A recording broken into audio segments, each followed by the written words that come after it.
లూకా సువార్త 11వ అధ్యాయం 37వ వచనాన్ని మనం చదువుదామా? లూకా సువార్త 11వ అధ్యాయం 37వ వచనం. Luke chapter 11 and verse 37. దానిలో ఈ మాట రాయబడింది, ఆయన మాటలాడుచుండగా ఒక పరిసయ్యుడు తనతో కూడా భోజనము చేయుమని ఆయనను పిలువగా ఆయన లోపలికి వెళ్ళి భోజన పంక్తిని కూర్చుండెను. చెప్పండి, యేసు ప్రభు మాట్లాడుతుండగా ఒక పరిసయ్యుడు లోపలికి వచ్చి యేసు ప్రభువుని తనతో పాటు ఏం చేయమని అడిగాడు? భోజనము చేయమని పిలువగా ఆయన లోపలికి వెళ్ళి భోజన పంక్తిని కూర్చుండెను. యేసు ప్రభు మనసు ఎంత గొప్పది అంటే, పరిసయ్యులు అడుగడుగున యేసు ప్రభుని ఏం చేస్తున్నారు? ఆ కాలంలో ఇబ్బంది పెడుతూనే ఉన్నారు. They were criticising Jesus and they were throwing Jesus into trouble in every possible way. ప్రతి విషయంలో, ప్రతి సందర్భంలో యేసు ప్రభుని ఇబ్బందులకు నెట్టేయాలని ప్రయత్నం చేస్తున్నారు పరిసయ్యులు. ఆయన విమర్శించడానికి ఎప్పుడు కూడా వెనకాడలేదు. ఇన్ఫ్యాక్ట్ యేసు ప్రభువుని చాలా భయంకరంగా సమాజానికి పరిచయం చేయాలని కూడా వారు ప్రయత్నం చేశారు.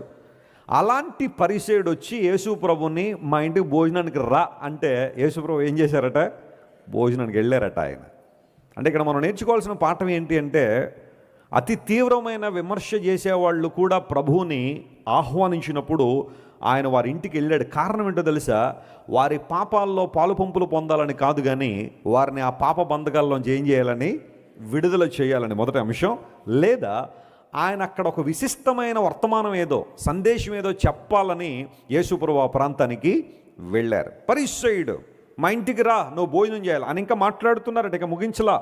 While Jesus was still speaking, ఆయన ఇంకా మాట్లాడుతుండగానే ఒక ఫారిసీ ప్రభు దగ్గరికి వచ్చి, Lord come and dine with me, నాతో కలిసి భోజనం చేయగలవా అని అడిగితే యేసు ప్రభు ఆ ఇంటికి వచ్చారు.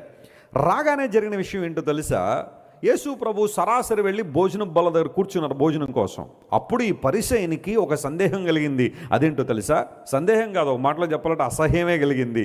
అదేంటో తెలుసా? బోధకుడు స్నానము చేయకయే ఎక్కడ కూర్చున్నాడు? భోజనాన్ని కూర్చున్నాడు. బోధకుడు శుభ్రపరచుకోకుండానే, చేతులు కాళ్ళు కడుక్కోకుండానే, ఇక్కడ ఈ కాంటెక్స్ట్లో స్నానము అనే మాట వాడారు. అయితే it was cleansing, ceremonial cleansing before taking a meal. యూదులు ప్రాముఖ్యంగా భోజనం చేసేటప్పుడు చాలా శుభ్రంగా తమ చేతులు కాళ్ళు కడుక్కుంటారు. కొన్నిసార్లు కడుగుతాం, కానీ అన్నిసార్లు చెప్పండి ఏం చెయ్యం? ఆకలి వేసినప్పుడు చేతులు కడుక్కోనగానే ఇంకా లేవడానికి శక్తి లేక, పర్లేదులే విటమిన్లు ఉంటాలే అని చెప్పి కొంతమంది సర్దుకుని తినేస్తూ ఉంటారు. భోజనం చేసేటప్పుడు చేతులు కడుక్కోవడం అది శుభ్రము, ప్రేమించే విషయం. అయితే రాను రాను యూదుల్లో అది ఎలా మారిపోయిందంటే ఒక ఆచారంగా, ఒక కట్టడిగా. భోజనం చేసేటప్పుడు స్నానం చేయకపోతే, లేదా చేతులు కాళ్ళు కడుక్కోకపోతే, చేతులకున్న మురికి లేదా బ్యాక్టీరియా లోపలికి వెళ్ళిపోద్ది. అందును బట్టి చేతులు కాళ్ళు కడుక్కోవడంలో తప్పు లేదు. కానీ యూదుల్లో ఆ ఆచారం ఎంత దృఢంగా బలపరచబడిందంటే, చేతులు కాళ్ళు కడుక్కోకుండా, స్నానం చేయకుండా భోజనం చేస్తే అది దేవుని దృష్టిలో పాపము అన్న స్థాయికి వెళ్ళిపోయారు వాళ్ళు. ఆచారాలకు విలువిచ్చినంతగా దేవుని వాక్యానికి వారు ఏం చేయలేదు? విలువ ఇవ్వలేదు. చూడండి, ఈ రోజుల్లో కూడా కొన్ని ఆచారాలు, కొన్ని కట్టడలు మనుషుల్ని దేవునికి దగ్గరగా తీసుకురావని దూరంగా తీసుకుపోతా ఉన్నాయి. ఏవో పెద్దల పూర్వదినాల్లో ఏదో ఉద్దేశాలను బట్టి ఏదో కొన్ని రకాలైన మాటలు చేస్తున్నప్పుడు రాను రాను అవి దైవ నిబంధనలుగా, దైవ కట్టడలుగా మార్చిపోయి, అది చేయకపోతే నీకు నష్టం వచ్చేస్తుంది, అది చేయకపోతే నువ్వు నరకానికి పోతావు, అది చేయకపోతే నీకు ఆత్మలో దీవెన లేదు అన్నట్టుగా చాలామంది సెరిమోనియల్ లాస్ని చాలా క్లియర్గా, స్పష్టంగా భావించే వాళ్ళు చాలామంది ఉన్నారు. నేను కొన్ని జూయిష్ కామెంటరీస్ చదువుతూ ఉంటే, స్నానం చేయకుండా భోజనం చేయడం అట, ఇలా అంటున్నాను ఏమనుకోకండి, కొంతమంది జూయిష్ సెటిల్మెంట్స్లో వారి నమ్మకం ఏంటంటే అది జారత్వంతో సమానమని వారి కామెంటరీలో రాసుకున్నారు. అంటే అది తీవ్రమైన పాపం అన్నమాట.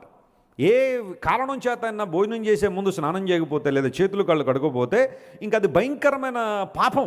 ఇప్పుడు ఆ పాపం పోవాలంటే మళ్ళీ ఎన్నో కార్యక్రమాలు చేయాలన్నట్టుగా ఆనాడు భావించారు. ఎస్పెషల్లీ సామాన్య ప్రజలను ప్రక్కన పెడితే రబ్బాయిస్ అనేవారు, అంటే రబ్బీలు అనగా బోధకులు అనబడేవారు మాత్రం చాలా స్పష్టంగా భోజనానికి, ప్రతి భోజనం ముందు కూడా వారి చేతులు కాళ్ళు కడుక్కోవడం లేదా పూర్తిగా స్నానం చేయడం తప్పనిసరి అని ఒక నిబంధన తీసుకొచ్చేశారు. సామాన్య ప్రజలు అలా పెట్టండి, బోధకులైతే ఖచ్చితంగా ఈ పని చేయాల్సిందే అని ఆ కట్టడను ఆచారాన్ని తీసుకొచ్చారు.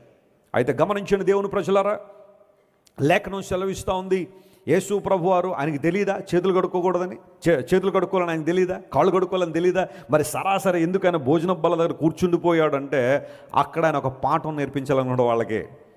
యేసు ప్రభు అన్హైజినిక్ కాదు, ఆయన చాలా శుభ్రత కలిగిన వాడే, ఆయన మురికి మనిషి కాదు, ఆయన శుభ్రం కలిగిన వాడే యేసు ప్రభు. కానీ ఈ పర్టికులర్ టైంలో యేసుక్రీస్తు ప్రభు ఆ పరిసయ్యునికి ఒక పాఠం నేర్పించాలనుకుని సరాసరి వెళ్ళి భోజనం బల్ల దగ్గర కూర్చున్నారు. అక్కడ భోజనం చేసినట్టుగా లేదా ఆ తర్వాత విషయాలు రాయబడలేదు, కానీ దానికన్నా శ్రేష్టమైన ఒక అంశం యేసుప్రభు అక్కడ బోధించారు. ఎప్పుడైతే ఈ పరిసయ్యుడు బోధకుడు స్నానం చేయకుండా భోజనాన్ని కూర్చున్నాడు అని తనలో తాను అనుకుంటూ ఆ మాటలను వ్యక్తపరిచినప్పుడు యేసుప్రభు చెప్పిన మాట ఏంటో తెలుసా?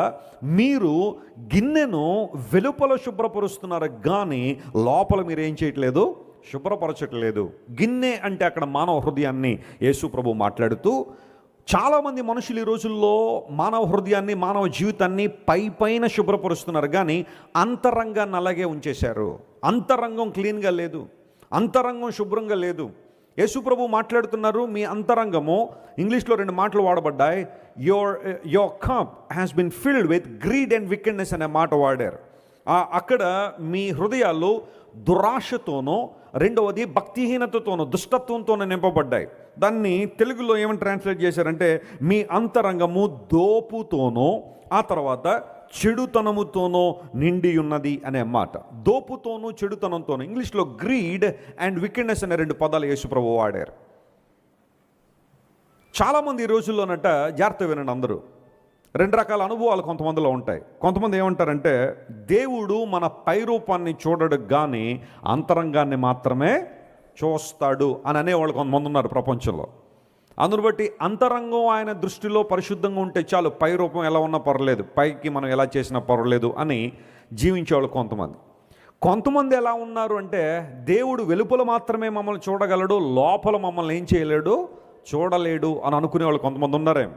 అందును బట్టి బాహ్య సంబంధంగా బాగుండాలి, ప్రజలందరి ముందు చక్కగా ఉండాలి, లోపల హృదయంతో ఎన్ని ఆలోచనలు చేసినా, ఎన్ని తలంపులు చేసినా, ఎవరి పట్ల ఎలాంటి ఆలోచనలు ఉన్నా అవన్నీ దేవుడు పట్టించుకోలే అన్నట్టుగా ఉండేవాళ్ళు కొంతమంది ఉంటే, ఈ వచ్చిన భాగంలో లేదా ఈ కాంటెక్స్ట్లో యేసు ప్రభు ఆ ఇద్దరికీ ఆన్సర్ ఇచ్చేశాడు. ఏమన్నా తెలుసా ఆయన?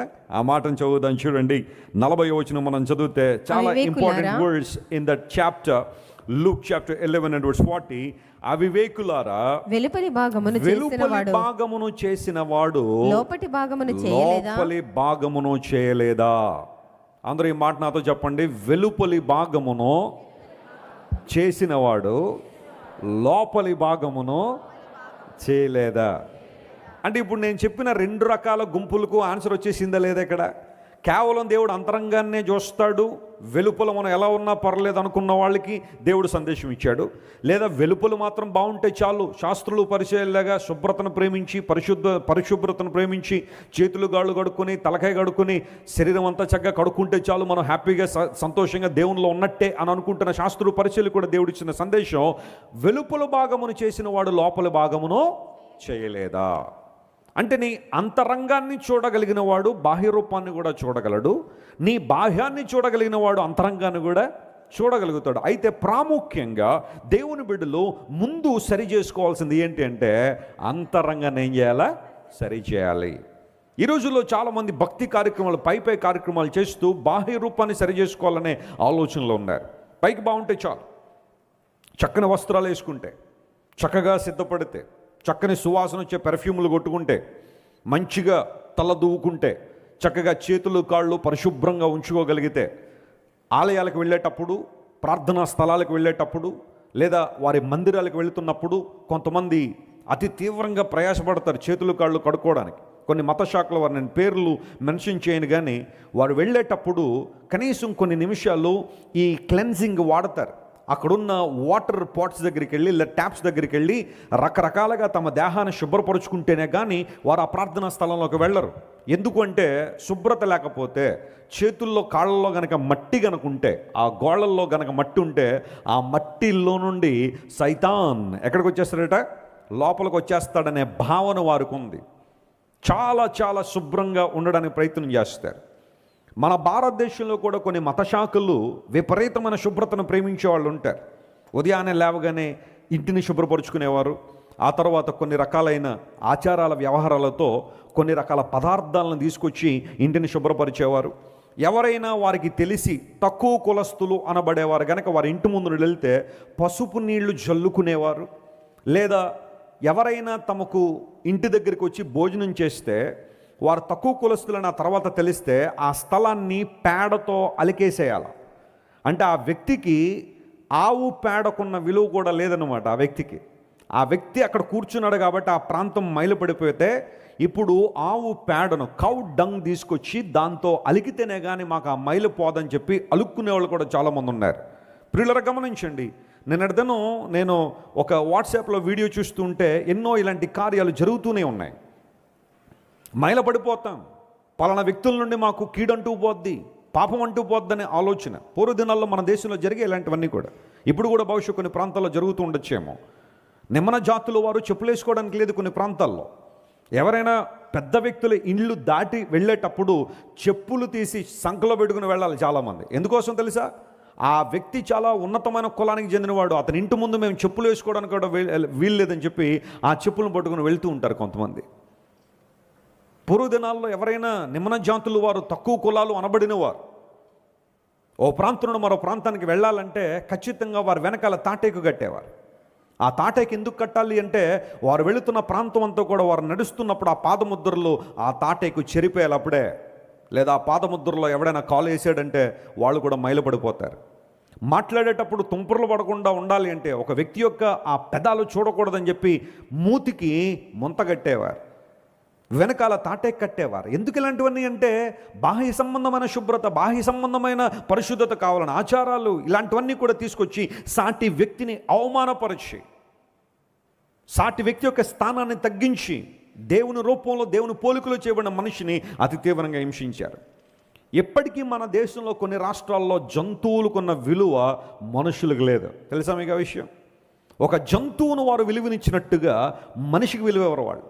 ఒక మనిషి రోడ్డు మీద పడిపోయి ఆ భయంకర పరిస్థితులు ఉంటే వాడిని పట్టించుకోరు, కానీ ఒక జంతువును మాత్రం చాలా పవిత్రంగా భావించే వాళ్ళు చాలామంది ఉన్నారు. ఎందుకంటే ఆచారాల వ్యవహారాలు మనిషిని దేవునికి దూరం చేసేస్తున్నాయి. వాస్తవాన్ని ఏంటో అర్థం చేసుకోకుండా వారిని వెనకకు లాగేస్తున్నాయి. జంతువులు పట్టించుకోవద్దు నేను అంటలేదు. కొంతమంది పెట్స్ కలిగి ఉంటారు ఇళ్లలో, వాటిని పట్టించుకోవద్దు నేను అంటలేదు. కానీ అసలు మనిషి యొక్క స్థానం నీకు తెలిసిందా? మానవుణ్ణి దేవుడు సృష్టించిన విధానం నీకు అర్థమైందా? లేఖనం సెలవిస్తూ ఉంది, మీరు మీ గిన్నెను వెలుపల శుభ్రపరుస్తున్నారు కానీ మీ అంతరంగం మాత్రం దోపుతోనూ చెడుతనంతో నిండి ఉన్నది. First you need to wash it. మీరు కడగాల్సింది అది. మీ హృదయాన్ని శుభ్రపరచుకోండి, మీ అంతరంగాన్ని శుభ్రపరచండి. ఎందుకోసం అంటే ఆనాడు దావీదు భక్తుడు ప్రార్థించినట్టుగా లేదా దేవుని సన్నిధిలో కోరుకున్నట్టుగా, ప్రభువా నీవు నా అంతరంగమందు ఏం కోరుతున్నావు? సత్యాన్ని కోరుతున్నావు ప్రభు అని కీర్తన గ్రంథం 51వ కీర్తన 6వ వచనంలో దైవజనుడు మాట్లాడాడు. అంతరంగం ముందు ఏం కోరుతున్నాడట? ఆయన సత్యాన్ని కోరుతున్నాడు. బాహ్యంగా నువ్వు చాలా బాగున్నావు, చూడ్డానికి చాలా చక్కగా ఉన్నావు.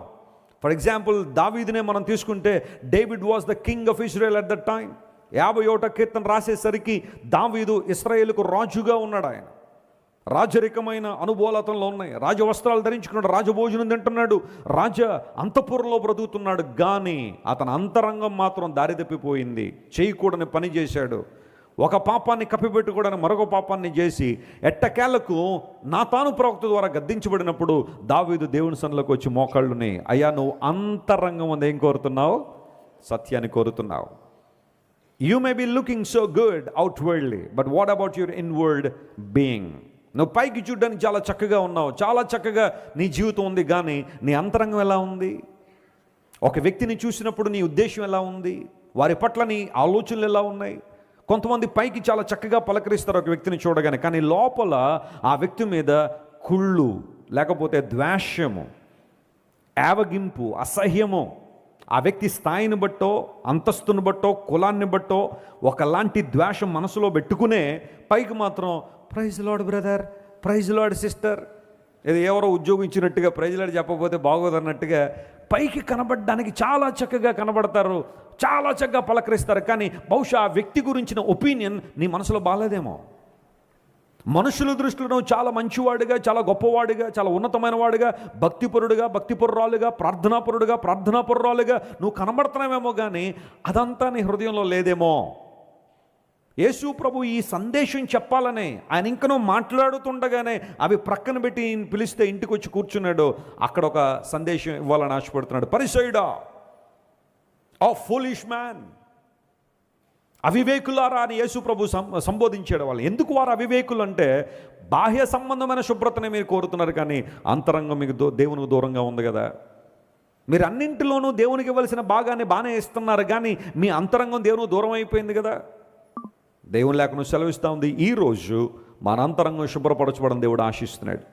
బాహ్య సంబంధమైన శుభ్రతను పాటించొద్దని బైబిల్ చెప్పట్లేదు, కానీ దానికన్నా ప్రాముఖ్యమైనది అంతరంగంగా మనం శుభ్రంగా ఉందా, మన ఆత్మ పరిశుభ్రంగా ఉందా, మన ఆత్మ పరిశుభ్రంగా ఉందా, ఇది దేవుడు కోరుతున్నాడు. అంతరంగం ముందు సత్యాన్ని కోరుతున్న దేవుడు. మీరు వెలుపల మీ గిన్నెను శుభ్రపరుస్తున్నారు, కానీ అది దోపుతోనూ చెడుతనంతో నిండి ఉన్నది. ఆ చెడుతనం పోవాలి అంటే యేసయ్యను మన హృదయాల్లోనికి ఆహ్వానించాలి. హల్లెలూయా. The only solution is this: invite Jesus into your heart and give him complete authority. ఆయనకు సంపూర్ణ అధికారం ఇచ్చే, ప్రభువా, cleanse me and wash me with your blood that you shed on the cross of Calvary. కలువరి శిలువ మీద నా కోసం కార్చిన అమూల్యమైన నిష్కలంకమైన రక్తంతో నా జీవితాన్ని కడిగేయండి ప్రభు అని నువ్వు దేవుని సన్నిధిలో ప్రార్థన చేయగలిగితే, ప్రభువు నీ అంతరంగాన్ని ఏం చేస్తాడు? ఆయన శుభ్రపరుస్తాడు. ఆయన నీ జీవితంలో నివసించగలరు. పరిశుద్ధాత్మ దేవుడు నీలో ఆయన ప్రవేశించి నిన్ను నడిపించాలి అంటే నీ అంతరంగాన్ని శుభ్రపరచగలిగితే అద్భుతాలు చూస్తావు. ఆయన ఇంకనూ మాట్లాడుచుండగా పరిసయ్యుడు ఆయన్ను భోజనానికి పిలిచారు. యేసు ప్రభు స్నానం చేయకుండానే భోజనం దగ్గర ఎందుకు కూర్చున్నారంటే ఆయన ఒక అమూల్యమైన పాఠాన్ని వారికి నేర్పించాలని దేవుడు ఆశించాడు.